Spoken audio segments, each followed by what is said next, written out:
নমস্কার, কেমন আছেন সবাই? আমি মানসী চলে এলাম লাইভ বাই দ্য ওয়ের আবার নতুন একটা ব্লগ নিয়ে।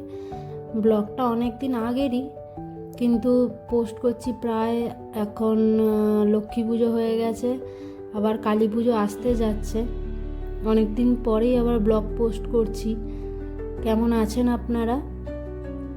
দিনটা ছিল পঞ্চমীর সন্ধে, সবাই মিলে বাড়ির সবাই মিলে আমার হাজব্যান্ড, আমি, আমার শাশুড়ি মা, তারপর আমার যা, ননদ সবাইকে নিয়ে একসাথে ঠাকুর দেখতে বেরিয়েছি প্রথম দিন। আর এবছর আমার প্রথম পুজো, তো প্রথম দিন সবাইকে নিয়ে একসাথে ঠাকুর দেখতে বেরিয়েছি। দেখা যাক কতক্ষণ ঠাকুর দেখা যায়। সেরকম তো কোনো প্ল্যানিং নেই কতক্ষণ ঠাকুর দেখব, কটা ঠাকুর দেখব, ওরকম কিছু প্ল্যানিং নেই, কিন্তু বেরিয়ে তো পড়েছি। মোটামুটি শরীর যতক্ষণ চলবে, পা যতক্ষণ না ব্যথা হবে, ততক্ষণ মোটামুটি ঠাকুর দেখবই। আর কলকাতায় এই দুর্গাপুজোর প্যান্ডেল হপিং এটা তো মিস করাই যায় না, কারণ এই পুজো দেখতে কত বাইরে বাইরে থেকে সবাই আসে। তারপরে আমরা নিজেরাও আমি বিয়ের আগে প্রচুর ঠাকুর দেখেছি, তো এটার একটা আনন্দ মজা খুবই ভালো লাগে এটা। তো এটাকে কোনোভাবেই মিস করা যায় না, যার জন্য বাড়ি আসা, পুজোর সময় ঠাকুর দেখব, খাওয়া দাওয়া হবে, বাইরে স্ট্রিট ফুডের খাওয়া দাওয়া, তারপরে সবার সাথে আনন্দ মজা আড্ডা সব মিলিয়ে দিনগুলো খুব ভালোই যাবে। বেরিয়ে পড়েছি, প্রথম 2-4টে প্যান্ডেল দেখলাম, দেখার পর এবার একটু খাওয়া দাওয়া তো করতে হবে। প্রথমেই ফুচকা, কলকাতায় তো ফুচকা খুবই ভালো, ফেমাস, ফুচকা না খেলে তো হবেই না। বাইরে বেরোনো মানেই মেয়েদের বিশেষ করে ফুচকা ছাড়া তো রাস্তায় এক পাও চলা যাবে না। যাই হোক, আমরা প্রথমেই বেশ 2-3টে ঠাকুর দেখার পরই একটু ফুচকা খেয়ে নিলাম।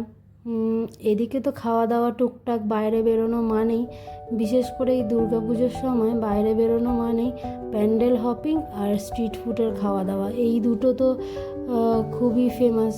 আর এই দুটো করতেও খুব ভালো লাগে, যেহেতু অনেকজন মিলে বেরিয়েছি একসঙ্গে, খুব ভালো লাগছে সবার সাথে এরকম খাওয়া দাওয়া ঘোরাফেরা। এবছর পুরোপুরি সম্পূর্ণ আলাদা মানুষজন, এতদিন বেরিয়েছিলাম বাবা মা ভাই এদের সাথে, এবছর প্রত্যেকেই আলাদা আলাদা। ভাই সঙ্গে আছে, কিন্তু এইবারে বাবা মার সঙ্গেও বেরোনোর ইচ্ছা আছে, দেখি কবে বেরোই।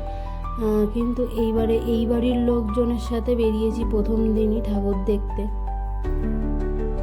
বাঙালির 12 মাসে 13 পার্বণ, এমনি এমনি বলে না, কারণ এই দুর্গা পুজো যেতে না যেতেই তারপরে চলে এলো লক্ষ্মী পুজো, তারপরেই আবার সামনে কালী পুজো, তারপর ভাইফোঁটা, তারপর ছট পুজো রয়েছে। আমাদের না হলেও অন্য ধর্মের, কিন্তু প্রত্যেকে আমরা প্রত্যেকের উৎসবকে খুব ভালোভাবে উপভোগ করি, আনন্দ করি, মজা করি। আমরাও যেরকম ঠাকুর দেখতে বেরোই, সবাই কি আমরা একই ধর্মের মানুষরাই কি ঠাকুর দেখতে বেরোই? বিভিন্ন ধর্মের, বিভিন্ন জাত, বিভিন্ন জায়গার মানুষ, বিভিন্ন রাজ্যের, বিভিন্ন দেশের মানুষও আসে এই দুর্গাপুজো দেখতে। কিন্তু যারা এই কাজের সূত্রে বা পড়াশোনার সূত্রে বাইরে থাকে, তারা একবার হলেও যে দুর্গাপুজো যারা দেখেছে, কলকাতার দুর্গাপুজো, সেই পুজোটা বাইরে যেখানেই যাই, যেরকমভাবেই পুজো করি না কেন, এই জিনিসটাকে হয়তো আমরা একদম এক্স্যাক্ট যে কলকাতার দুর্গাপুজো, সেই জিনিসটাকে আমরা সেইখানে হয়তো উপলব্ধি করতে পারি না। কারণ যারা এই আমাদের মতন, আমরা যেরকম বাইরে রয়েছি এখন, সেরকম আমাদের মতন যারা আরও বাইরে রয়েছে, যারা দেশের বাইরে রয়েছে, তারা এই দুর্গাপুজোটা, কলকাতার দুর্গাপুজোটাকে কোনোভাবেই উপভোগ করতে পারে না। এই যে ভিড়, স্ট্রিট ফুডের খাওয়া দাওয়া প্রচুর, এই 4-5টা দিন রাস্তায় প্রচণ্ড ভিড়, একটা সময়ও ফাঁকা পাওয়া যায় না, সব সময় রাস্তার মধ্যে লোকজন, তারপর গাড়ি ঘোড়া, তারপরে খাওয়া দাওয়া, ঘোরাফেরা, প্যান্ডেল হপিং, একটার পর একটা প্যান্ডেল দেখা, প্রত্যেকটা থিমের প্যান্ডেল, এই সব জিনিসগুলো খুবই ভালো লাগে। এই প্যান্ডেলটায় আবার নতুন থিমের একটা দেখলাম, পুতুল নাচ। সেরকমভাবে আমি দেখিনি, মোবাইলেই দেখেছি পুতুল নাচ, কেমনভাবে হয় জানি, কিন্তু এই প্রথম আমি দেখলাম এখানে পুতুল নাচ, খুব ভালোও লাগছিল। কি সুন্দর দুর্গা ঠাকুরের বিভিন্ন কাহানি করে ওই পুতুল নাচের একটা থিম বানিয়েছিল, খুব ভালো লাগছিল দেখতে। তার সঙ্গে প্যান্ডেলটাও খুব ভালো করেছিল। তারপরে সবাই মিলে এখানে বাইরে বেরিয়ে একটু খাওয়া দাওয়া করছিলাম, রোল খাচ্ছিলাম, চিকেন রোল। খাওয়া দাওয়া করে এখান থেকে সবাই মানে যতজন এসেছিলাম প্রায় আমরা 9-10 জন মতো একসাথে এসেছিলাম। সবাই মোটামুটি বাড়ি চলে যাবে, কারণ ওদের পা ব্যথা হয়ে গেছে অনেকটাই, প্রায় বাজে রাত 11টা 11:30 মতন বাজে। ওরা আর থাকবে না, তাই ওরা বাড়ি চলে যাবে। তারপর আমরা এখান থেকে খাওয়া দাওয়া করে নিয়ে আমি, ভাই আর সিদ্ধার্থ 3 জন মিলে বেরিয়ে যাব এবার অন্য প্যান্ডেলের উদ্দেশ্যে। আমরা বেশ আরও কিছু ঠাকুর দেখব, দেখে নিয়ে তারপর রাত্রির করে বাড়ি যাব। ইচ্ছা তো হয়, এত বছর ইচ্ছে ছিল যে সারা রাত ঠাকুর দেখব, সারা রাত ঠাকুর দেখব। এই বছর প্রথম সারা রাত ঠাকুর দেখব, খুব ভালোও লাগছে। তোমরা কারা কারা কোথায় কেমন কেমন প্যান্ডেল দেখলে, কোথায় কোথায় প্যান্ডেল দেখলে আমাকে কিন্তু অবশ্যই কমেন্ট করে জানিও। আমি তো এবছর বলতে গেলে প্রায় 5 দিনের মধ্যে 4 দিনই ঠাকুর দেখতে বেরিয়েছি, আর 4 দিনই বলতে গেলে সারা রাত ঠাকুর দেখেছি। পা তো ভীষণ ব্যথা পুজোর পরে, কি আর বলবো, যার জন্য একটু শরীরও খারাপ হয়ে গেছিলো। সেরকমভাবে এই রকম সারা রাত ঠাকুর দেখা আগে কখনো হয়নি। আগে রাত্রির হতো প্রায় ওই 1-1:30 মতন বাজতো বাবার সাথে যখন বেরোতাম, কিন্তু এত রাত করে ঠাকুর সেইভাবে কোনো বছরই দেখা হয়নি। এবছর প্রায় 4টে দিন প্রচুর ঠাকুর দেখা হয়েছে, যার জন্য তারপরে একটু শরীর খারাপের জন্য তোমাদের সাথে ব্লগ শেয়ারও করা হয়নি, আর সেরকমভাবে ভিডিও বানানোও হয়নি যে তোমাদেরকে শেয়ার করব। তো অনেক দিন পরই ভিডিওটা আপলোড করছি, তোমরা প্লিজ কিছু মনে করো না। আর সবাই ভিডিওটা দেখো, আর যদি ভালো লেগে থাকে অবশ্যই কিন্তু একটা লাইক করো, আর প্রচুর প্রচুর শেয়ার করো তোমরা ভিডিওটা। আমি তো মোটামুটি যতগুলো প্যান্ডেল দেখেছি সবই তোমাদের সাথে শেয়ার করার চেষ্টা করছি। কোনোটার উপরের নাম লেখা রয়েছে, আবার কোনোটা আমি যেগুলো নামটা দেখা যাচ্ছে না সেগুলো আমি স্ক্রিনের উপরে লিখে রেখেছি, তাহলেই বুঝতে পারবে যে কতগুলো প্যান্ডেল মোটামুটি দেখেছি। চেষ্টা করেছি সব প্যান্ডেলগুলোই তোমাদের সাথে শেয়ার করা, কারণ এই ভিডিওটা কার কাছে যাচ্ছে, কোথায় যাচ্ছে সেটা তো আমি ঠিক জানি না। যারা হয়তো এই কলকাতার মধ্যে থাকো না হয়তো, কিন্তু তবু আমার ভিডিওটা দেখছো, তারা অবশ্যই দেখবে যে কেমন কেমন এখানে প্যান্ডেলের থিম হয়, তাদের ভালো লাগবে এই ধরনের প্যান্ডেল দেখতে। তাই জন্য আমি উপরে নামটাও লিখছি, তার সঙ্গে এই যে প্যান্ডেলগুলো দেখাচ্ছিও কি সুন্দর হয়েছে। আর যারা যারা এই প্যান্ডেলগুলো, আমি যে প্যান্ডেলগুলো দেখেছি সেই প্যান্ডেলগুলোই যারা যারা দেখেছো তারা কিন্তু অবশ্যই আমাকে কমেন্ট করে জানিও যে কারা কারা আমার প্যান্ডেলের মধ্যে কোন প্যান্ডেলটা তারা দেখেছে, অবশ্যই আমাকে কিন্তু জানিও। তারপর এই টুকটাক হাঁটতে হাঁটতে বেজে গেল প্রায় 1টা মতন বাজতে চললো। এবার বাইরে বেরিয়েছি, খাচ্ছি একটু ডালের বড়া। কলকাতায় আমাদের খুব অল্প টাকার মধ্যে অনেক স্ট্রিট ফুডের খাবার পাওয়া যায়, যেরকম বাইরে বেরিয়ে ঘুগনি, ফুচকা, তারপর ডালের বড়া, আরও বিভিন্ন রকম জিনিস খুব কম টাকায় 10 টাকা, 20 টাকা, 30 টাকা এর মধ্যে পাওয়া যায়। এছাড়া তো রয়েছে চাউমিন, রোল, আরও বিভিন্ন রকম ফ্রাইড আইটেম, লস্যি, বিভিন্ন রকম খাওয়া দাওয়ার বিভিন্ন ভ্যারাইটি। বলতে গেলে তোমরা এখানে সেই স্ট্রিট ফুডের খাওয়া দাওয়া খেলে তাহলেই বুঝতে পারবে যে কত রকম ভ্যারাইটি পাওয়া যায় এখানে। মোটামুটি সব প্যান্ডেলের নামই আমি এই স্ক্রিনের উপরে দিয়ে রেখেছি, পরপর সব প্যান্ডেলই যতগুলো আমি পঞ্চমীর দিন সারা রাতে ঘুরেছি সেই সব প্যান্ডেলই তোমাদের সাথে শেয়ার করছি। তোমরা ভিডিওটা এনজয় করো আর দেখো কেমন লাগে, আর কোন কোন প্যান্ডেল আমি দেখেছি সেগুলো দেখো তোমরাও।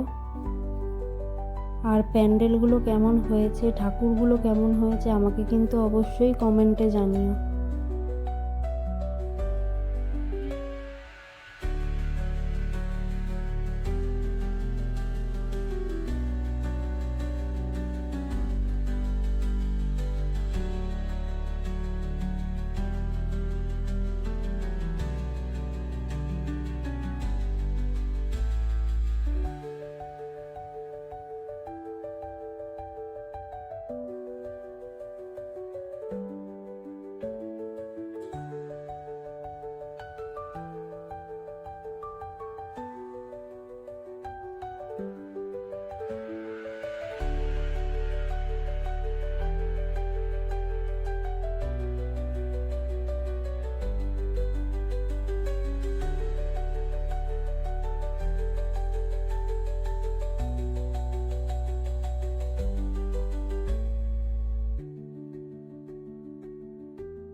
পঞ্চমীর এটাই লাস্ট প্যান্ডেল, এইটা দেখি এবার বাড়ি যাব আমরা।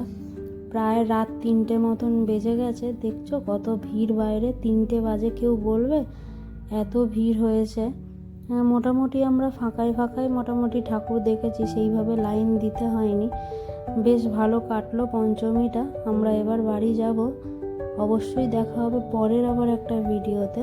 ততক্ষণ তোমরা ভালো থেকো, সুস্থ থেকো, দেখা হবে আবার নতুন একটা ভিডিওতে।